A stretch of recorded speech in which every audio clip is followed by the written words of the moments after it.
आज की बदलती जियोपॉलिटिक्स में हर देश सर्वाइवल और स्ट्रैटेजी दोनों खेल रहा है और इंडिया इसमें किस तरह बैलेंस बना रहा है, ये जानना आपके लिए ज़रूरी है।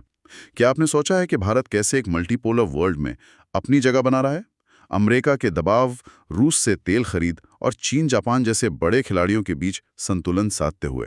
नमस्कार दोस्तों, आप सुन रहे हैं यूपीएससी सिविल 360, जहां आप बिना स्क्रीन देखे सिर्फ सुनकर रह सकते हैं 24/7 अपडेटेड, बिल्कुल यूपीएससी इनसाइट्स के साथ। तो आज हम गहराई से विश्लेषण करेंगे प्राइम मिनिस्टर मोदी के हालिया 4-डे फॉरेन विजिट का, जिसमें जापान और चीन शामिल थे। ये दौरा एक ऐसे नाजुक मोड़ पर हुआ है जब ग्लोबल स्टेज पर काफ़ी टेंशन है, खासकर यूएस के साथ ट्रेड को लेकर। इस विजिट की टाइमिंग, इसके ऑब्जेक्टिव्स और भारत की बड़ी स्ट्रैटेजिक पिक्चर में इसका क्या स्थान है, इन्हीं सब पहलुओं पर आज हम बात करेंगे। बिल्कुल। ये कोई आप कह सकते हैं रूटीन डिप्लोमैटिक विजिट नहीं था। इसे भारत की फॉरेन पॉलिसी के स्ट्रेटेजिक रीकैलिब्रेशन के तौर पर देखना चाहिए, खासतौर पर जब डोनाल्ड ट्रंप एडमिनिस्ट्रेशन की तरफ से ट्रेड प्रेशर बढ़ रहा है और दुनिया भर में जियोपॉलिटिकल अनसर्टेनिटी का माहौल है। तब भारत को अपने नेशनल इंटरेस्ट्स को प्रोटेक्ट करने और नए एवेन्यूज एक्सप्लोर करने की सख्त जरूरत है। हाँ, ओके, चलिए इसको थोड़ा खोलते हैं। शुरुआत करते हैं उस चुनौती से जिसने शायद इस दौरे की जमीन तैयार की, मतलब यूएस प्रेशर और इकोनॉमिक कंसर्न्स। ट्रंप एडमिनिस्ट्रेशन का फोकस टैरिफ्स पर रहा है और भारत पर एकदम से 50% टैरिफ लगाने की बात हुई। इसकी वजह बताई गई भारत का डिस्काउंटेड रशियन ऑयल खरीदना। ये कितना सीरियस मामला है? हाँ, ये काफी सीरियस है। पहली बात तो 50% टैरिफ्स ये बहुत ज्यादा है। मतलब ग्लोबली भारत पर लगाया गया ये शायद हाईएस्ट टैरिफ रेट बताया जा रहा है। सेकेंडली, इसके पीछे का जस्टिफिकेशन कि भारत रशियन ऑयल खरीदकर यूक्रेन वॉर को फाइनेंस कर रहा है, जिसे ट्रम्प टीम ने कथित तौर पर मोदीज वॉर तक कह दिया। ये दिखाता है कि यूएस एडमिनिस्ट्रेशन का नैरेटिव कितना सख्त हो गया है। हालांकि ये बात भी है कि यूरोप और चाइना भी रशिया से एनर्जी इंपोर्ट्स कर रहे हैं और रिपोर्ट्स के मुताबिक तो यूएस का खुद का ट्रेड भी रशिया के साथ बढ़ा है। तो इस टैरिफ थ्रेट का इमीडिएट इकोनॉमिक इम्पैक्ट क्या हो सकता है? इंडियन एक्सपोर्ट्स पे तो जाहिर है असर पड़ेगा ही। डेफिनेटली। भारत के कई की सेक्टर्स जैसे टेक्सटाइल्स, जेम्स और ज्वेलरी, जिनका यूएस मार्केट एक बड़ा डेस्टिनेशन है, वो डायरेक्टली हिट होंगे। एक्सपोर्टर्स के बीच जॉब लॉसेस और इंटरनेशनल मार्केट में कम्पिटिटिवनेस खोने का डर वो स्वाभाविक है। हमने स्टॉक मार्केट में भी कुछ वॉलेटिलिटी देखी जो इन इकोनॉमिक अनसर्टेनिटीज को रिफ्लेक्ट करती है। हालांकि फाइनेंस मिनिस्टर निर्मला सीतारामन ने अश्योर किया है कि सरकार एक्सपोर्टर्स के हितों की रक्षा करेगी और नेसेसरी सपोर्ट प्रोवाइड करेगी, लेकिन हाँ, चिंता तो बनी हुई है। और डिप्लोमेटिक लेवल पर भी कुछ फ्रिक्शन की खबरें थीं, जैसे ट्रंप द्वारा पीएम मोदी को कॉल करना और बात ना हो पाना। यस, ऐसी रिपोर्ट्स आई थी कि प्रेसिडेंट ट्रंप ने पीएम मोदी को करीब 4 बार कॉल करने की कोशिश की, लेकिन बात नहीं हो पाई। इसके पीछे स्पेक्युलेटेड रीजंस ये हो सकते हैं कि भारत पर की गई पब्लिक कमेंट्स और प्रेसिडेंट ट्रंप का नेगोशिएशन स्टाइल, वो अक्सर छोटी बातचीत के बाद ही डील फाइनलाइज होने के अनाउंसमेंट कर देते हैं। शायद पीएम मोदी टैरिफ्स जैसे सेंसिटिव मुद्दे पर इस तरह की हेस्टी पब्लिक डिक्लेरेशन से बचना चाहते थे और एक प्रॉपर डिप्लोमेटिक चैनल से बात करना चाहते थे। अच्छा, so what does this all mean for India's options? इस पूरी सिचुएशन ने भारत को किस दिशा में सोचने पर मजबूर किया? एसेंशियली इसने इस बात को हाईलाइट किया है कि किसी एक पावर पर बहुत ज्यादा इकोनॉमिक या डिप्लोमेटिक डिपेंडेंस रिस्की हो सकती है। डाइवर्सिफिकेशन इज की। भारत को फ्रेश इन्वेस्टमेंट सोर्सेज, नए ट्रेड पार्टनर्स और अपने डिप्लोमेटिक ऑप्शंस को वाइडन करने की जरूरत महसूस हुई, ताकि यूएस प्रेशर को बेटर नेविगेट किया जा सके और अपनी इकोनॉमिक ट्रैजेक्टरी को मेंटेन रखा जा सके। और यहीं पर पीएम मोदी का ये एशिया दौरा, जापान और चाइना विजिट बेहद क्रिटिकल हो जाता है। ये सिर्फ रिएक्शन नहीं है, ये एक प्रोएक्टिव स्ट्रेटेजिक मूव है। राइट। तो ये हमें लाता है भारत की कोर स्ट्रैटेजी पर, जिसे अक्सर मल्टी डायरेक्शनल बैलेंसिंग एक्ट कहा जाता है। इसे थोड़ा और समझाएंगी, ये भारत के लिए क्या मायने रखता है? भारत किसी एक मेजर पावर ब्लॉक के साथ परमानेंटली अलाइन होने से बचता है, ना ही वो सबसे कटकर कंप्लीटली आइसोलेटेड रहना चाहता है। इंस्टेड भारत एक मल्टीपोलर वर्ल्ड, यानी ऐसी दुनिया जहां कई पावर सेंटर्स हों, में अपने नेशनल इंटरेस्ट को बेस्ट सर्व करने वाले ऑप्शंस एक्सप्लोर करता है। सबके साथ वर्किंग रिलेशनशिप रखना, इशू बेस्ड अलाइनमेंट करना, लेकिन अपनी स्ट्रेटेजिक ऑटोनॉमी यानी फैसले लेने की आज़ादी को बरकरार रखना। ये जरूरी है। तो पीएम मोदी के इस दौरे का मुख्य उद्देश्य इसी मल्टी डायरेक्शनल स्ट्रेटजी को एक्शन में लाना था, एक तरह से। प्रिसाइसली, बिल्कुल। बिल्कुल। ग्लोबल उथल-पुथल और खास तौर पर यूएस प्रेशर के बीच ये दौरा इंडिया की फॉरेन पॉलिसी को स्ट्रेटेजिकली रिकैलिब्रेट करने, अपने हितों को सेफगार्ड करने और अलग-अलग मेजर पावर्स जिनके अपने इक्वेशंस भी हैं के साथ रिलेशनशिप्स को केयरफुली मैनेज करने का एक महत्वपूर्ण कदम था। इसमें जापान और चाइना दोनों की भूमिका बिल्कुल अलग है, लेकिन अहम है। ओके, तो चलिए पहले जापान पर फोकस करते हैं। इसे पीएम मोदी के इस आउटरीच का सेंटरपीस कहा जा रहा है। ऐसा क्यों है? What makes Japan so crucial right now? Japan इस वक्त भारत के लिए कई डायमेंशंस में क्रिटिकल है। सबसे बड़ा फैक्टर है इन्वेस्टमेंट। जापान ने अगले डेकेड में भारत में करीब 10 ट्रिलियन येन, जो लगभग 68 बिलियन यूएसडी बनता है, इन्वेस्ट करने का प्लेज किया है। 68 बिलियन? अच्छा, हाँ। और इसमें सुजुकी का $8 बिलियन का बड़ा इन्वेस्टमेंट भी शामिल है। ऐसे समय में जब यूएस टैरिफ्स का खतरा मंडरा रहा है, जापान से आने वाला ये कैपिटल, टेक्नोलॉजी और मैन्युफैक्चरिंग एक्सपर्टीज भारत की इकोनॉमी के लिए एक मेजर बूस्ट और कुशन साबित हो सकता है। इन्वेस्टमेंट के अलावा डिफेंस और सिक्योरिटी कॉपरेशन भी एजेंडा पर था। यस, बिल्कुल। पीएम मोदी की जापानी पीएम शिगेरू इशिबा के साथ टॉक्स हुई। उम्मीद है कि India Japan security corporation framework को और अपग्रेड किया जाएगा। दोनों देश इंडो पैसिफिक रीजन में स्टेबिलिटी, फ्रीडम ऑफ नेविगेशन और रूल बेस्ड ऑर्डर को लेकर शेयर्ड कंसर्न्स रखते हैं, खासकर चाइना के बढ़ते असर्टिवनेस को देखते हुए। यहीं पर मामला और इंटरेस्टिंग हो जाता है। टेक्नोलॉजी और सप्लाई चेन्स, ये आजकल जियोपॉलिटिकल डिस्कशंस में सेंट्रल थीम बन गए हैं। What's fascinating here is the sheer potential for collaboration in high-tech areas. वाह। बात हो रही है सेमीकंडक्टर्स की manufacturing, ship building capabilities, space cooperation, future mobility partnerships और सबसे महत्वपूर्ण सप्लाई चेन रेजिलियंस। इसका मतलब है क्रिटिकल गुड्स के लिए किसी एक देश, खास तौर पर चाइना, पर निर्भरता कम करना और ऑल्टरनेटिव रिलायबल सप्लाई चेन्स बनाना। ये जापान और इंडिया दोनों के स्ट्रेटेजिक इंटरेस्ट में है। आपने क्वाड का जिक्र किया। यूएस इंडिया रिश्तों में मौजूदा तनाव के बावजूद क्वाड फ्रेमवर्क कैसे रिलेवेंट बना हुआ है? ये एक इम्पॉर्टेंट पॉइंट है। भारत और जापान दोनों इस बात पर जोर देते हैं कि क्वाड, जिसमें इंडिया, जापान, ऑस्ट्रेलिया और यूएस शामिल हैं, सिर्फ एक मिलिट्री ग्रुपिंग नहीं है।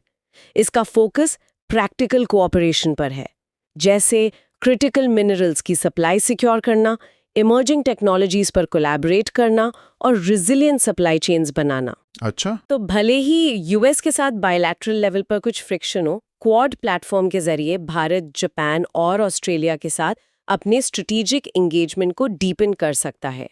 It offers another layer of engagement. So effectively, Japan is offering India an economic lifeline and a pathway to strategic tech partnerships. ये यूएस पर ओवर रिलायंस को बैलेंस करने में मदद करता है। इंटरेस्टिंगली, जापान खुद भी यूएस के साथ ट्रेड इश्यूज फेस कर रहा है। प्रेसिडेंट ट्रम्प ने जापान पर भी 15% टैरिफ अनाउंस करने की बात कही थी, जिससे टोक्यो खुश नहीं था।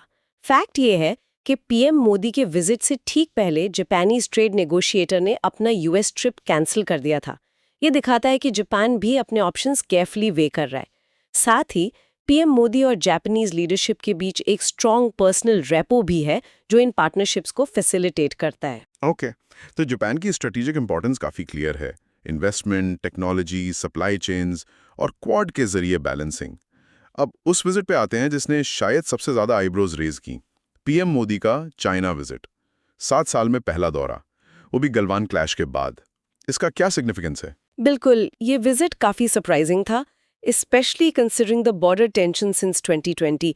पीएम मोदी ट्यानजिन शहर गए थे SCO, Shanghai cooperation organisation summit के लिए। SCO एक यूरेशियन पॉलिटिकल, इकोनॉमिक और सिक्योरिटी अलायंस है, जिसमें चाइना और रशिया डोमिनेंट प्लेयर्स हैं। लेकिन फोकस समिट से ज्यादा बायलैटरल टॉक्स पर रहा। ये दिखाता है कि दोनों देश गहरे स्ट्रेटेजिक डिस्ट्रस्ट के बावजूद प्रैक्टिकल रीजन से रिलेशनशिप को मैनेज और कहीं ना कहीं रीसेट करने की कोशिश कर रहे हैं। इस रीसेट की दिशा में क्या कॉन्क्रीट स्टेप्स लिए जा रहे हैं? मतलब क्या हो रहा है ग्राउंड पर? कुछ प्रैक्टिकल मेजर्स अनाउंस हुए हैं या प्रोसेस में, जैसे दोनों देशों के बीच सस्पेंडेड फ्लाइट्स को रिज्यूम करना, वीजा प्रोसीजर्स को ईज करना, ताकि पीपल टू पीपल कांटेक्ट और बिजनेस ट्रैवल बढ़ सके और ट्रेड लिंक्स को स्ट्रेंथन करने पर फोकस करना। इम्पॉर्टेंटली चाइना ने हाल ही में इंडियन फॉरेन मिनिस्टर के विजिट के बाद फर्टिलाइजर्स और रेयर अर्थ मटेरियल्स पर लगे एक्सपोर्ट रिस्ट्रिक्शंस हटा दिए हैं। अच्छा, रेयर अर्थ्स, हाँ, रेयर अर्थ्स क्रिटिकल है हाईटेक मैन्युफैक्चरिंग और डिफेंस इंडस्ट्री के लिए, और फर्टिलाइजर्स एग्रीकल्चर सेक्टर के लिए वाइटल है। ये रिस्ट्रिक्शंस हटने से भारत के इन की सेक्टर्स को बड़ी राहत मिलेगी जो चाइनीज सप्लाई पर काफी डिपेंडेंट थे और डिस्ट्रप्शंस फेस कर रहे थे। इसके पीछे मोटिवेशंस क्या हैं? अगर हम इसे बड़ी तस्वीर से जोड़ें, भारत और चीन दोनों के लिए इसमें क्या है? भारत के पर्सपेक्टिव से देखें तो यूएस टैरिफ्स के कॉन्टेक्स्ट में चाइना के साथ ट्रेड चैनल्स को ओपन रखना एक तरह का इकोनॉमिक रिलीफ वाल्व है। चाइना भारत का बड़ा ट्रेडिंग पार्टनर है, इंपोर्ट सोर्स भी है। दूसरी तरफ चाइना के लिए ये भारत को पूरी तरह से यूएस लेड कैंप में जाने से रोकने का एक स्ट्रेटेजिक मूव है।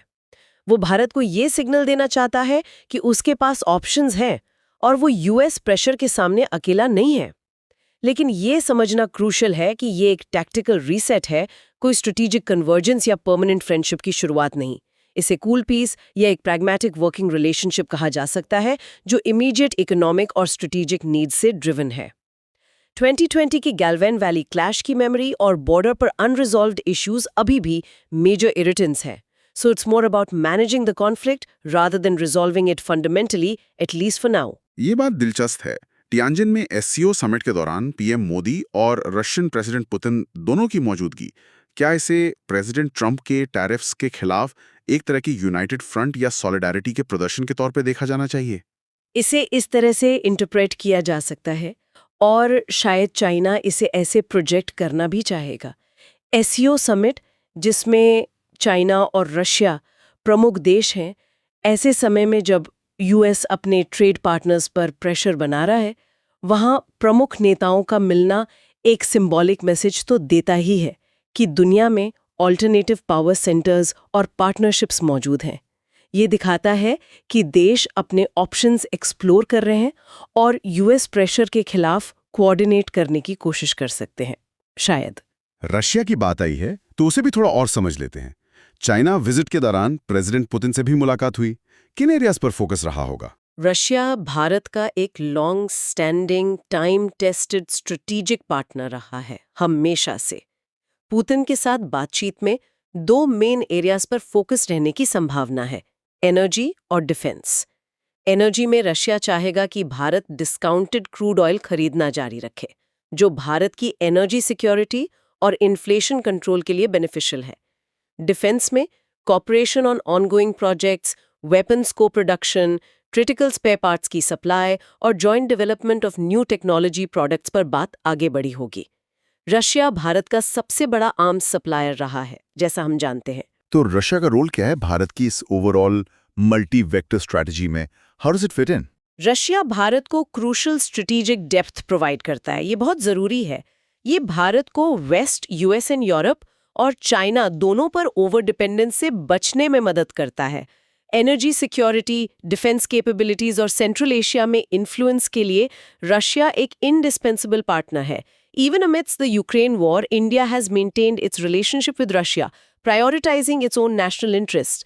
ये भारत ने साफ किया है। तो अगर हम इस पूरी तस्वीर को सिंथेसाइज करें, ये मल्टी वेक्टर फॉरेन पॉलिसी आखिर दिख कैसे रही है एक्शन में? भारत कैसे अलग-अलग देशों के साथ रिलेशनशिप्स को मैनेज कर रहा है? एसेंशियली भारत अपनी स्पेसिफिक नीड्स पूरी करने के लिए अलग-अलग प्लेयर्स के साथ एंगेज कर रहा है। जापान से कैपिटल इनफ्लो, हाई टेक्नोलॉजी और सप्लाई चेन डाइवर्सिफिकेशन, चाइना से tactical trade relief, market access और बॉर्डर सिचुएशन को मैनेज करने की कोशिश, रशिया से कंसिस्टेंट एनर्जी सप्लाईज और डिफेंस पार्टनरशिप। ये कॉम्प्लेक्स डिप्लोमेटिक चेस बोर्ड है जिस पर भारत बहुत केयरफुली चल रहा है। और इस पूरी स्ट्रैटेजी का ओवरआर्चिंग पर्पस क्या है? What is India trying to achieve? The main purpose is hedging India's bets in an increasingly uncertain and volatile global order. दुनिया तेजी से बदल रही है, मेजर पावर्स के बीच कंपटीशन बढ़ रहा है। ऐसे में भारत अपनी स्ट्रेटेजिक ऑटोनॉमी यानी अपनी विदेश नीति खुद तय करने की क्षमता को मेंटेन करते हुए अपने को national interest, economic growth, security, regional stability को सिक्योर करने की कोशिश कर रहा है। ये यूएस टैरिफ चैलेंज को काउंटर करने का भी एक तरीका है by demonstrating that India has other options. This strategy, however, raises an important question. ये बैलेंसिंग एक्ट कितना सस्टेनेबल है? ये बहुत कॉम्प्लेक्स है क्योंकि जिन देशों यूएस, जापान, चाइना, रशिया के साथ भारत एंगेज कर रहा है, उनके आपस में भी गहरे कॉन्फ्लिक्ट्स और टेंशंस हैं। इंडिया को बहुत केयरफुली नेविगेट करना होगा ताकि वो क्रॉस फायर में ना फंसे। लेकिन फिलहाल ये मल्टी डायरेक्शनल अप्रोच भारत को मनूवर करने के लिए नेसेसरी स्पेस और फ्लेक्सिबिलिटी दे रही है। हाँ, बिल्कुल। ये दिखाता है कि इंडियन फॉरेन पॉलिसी कितनी डायनामिक, नुआंस्ड और प्रैग्मैटिक है।